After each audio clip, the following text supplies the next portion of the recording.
Clearly, and the deputy that was worried about hairs being raised, let me assure him that I'm going to raise concerns, legitimate concerns, and I'm going to use my 5 minutes to focus on one issue in the Minister's speech, a subject that received one sentence in a 13-page speech on agriculture, and yet, along with climate change,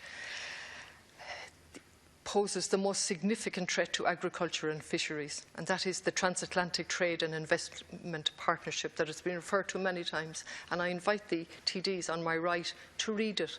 And I'm grateful to the groups, and indeed they're out protesting today, that have made us aware of this agreement, because otherwise we'd have no information. What has happened in this stall with the last government is that they have told us this agreement is excellent, good for the country, but we don't need to know anything about it. Let me just raise some of my concerns in relation to that.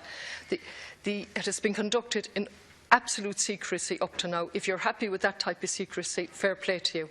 The main goal of TTIP is to regulate barriers which restrict the potential profits to be made by transnational corporations on both sides of the Atlantic. These barriers are in reality. In response, some of our most Deputy Connolly, just a second, please. Please. Well, I tell you what, you can correct the record yourself when you speak at the end. Give the Deputy the floor, please. Thank you, Cahirley.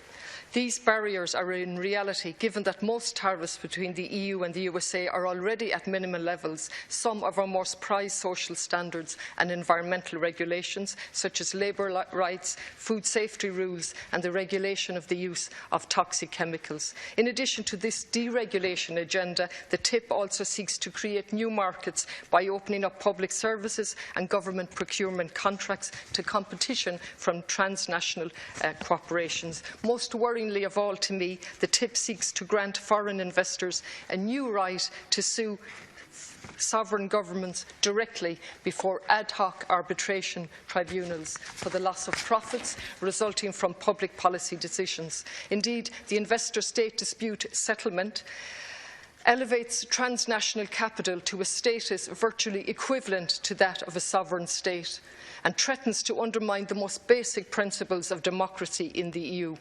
The TTIP is therefore not a mere negotiation process between two competing trading blocs, but an attempt by transnational capital to open up and deregulate markets on both sides of the Atlantic.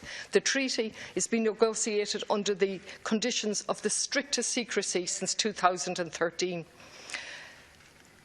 Significantly, there is absolutely no evidence that the absence of an ISDS limits foreign investment. Indeed, Brazil, Latin America's largest recipient of foreign investment, has no investment agreement that contains such a clause. And indeed, the USA has no IDS agreement with China, which continues to receive massive investment flows.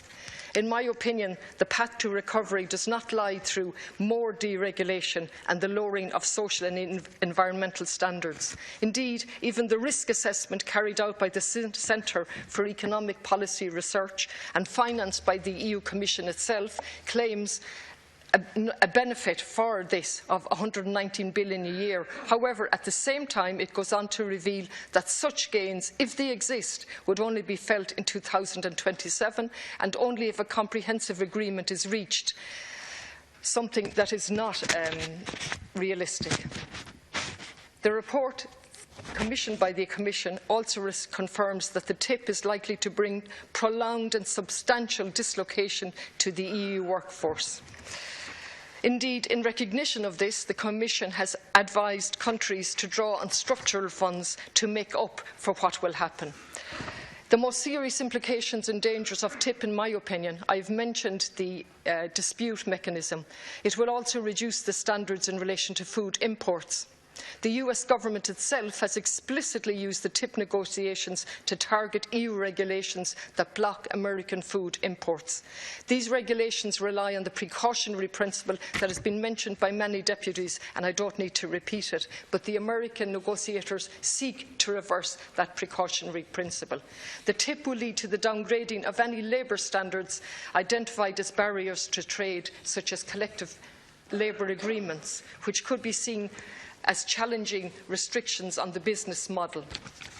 In conclusion, I believe, Cahirley, that layer by layer a powerful machine has been constructed for weakening the capacity of a government to regulate in the public interest. And indeed, in the context of the later discussion today on climate change, it's particularly significant that this agreement makes absolutely no provision for climate change.